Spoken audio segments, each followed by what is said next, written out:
These are the ones I made today. The bigger size ones.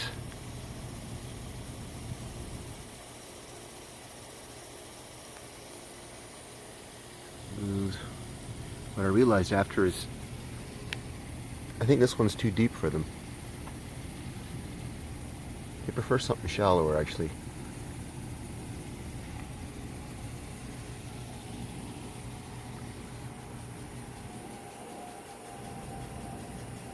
These ones are shallower.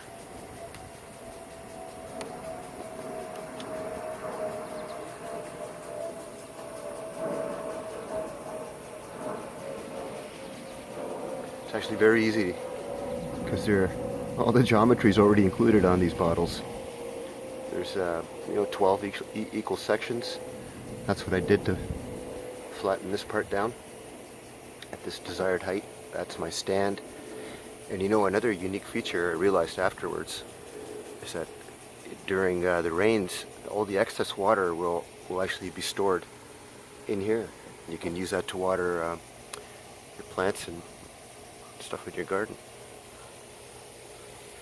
And as I walked away before, I noticed a couple birds came right away to it, so it looks like they like this model. Yeah, we'll see how this one works out. Keep you posted.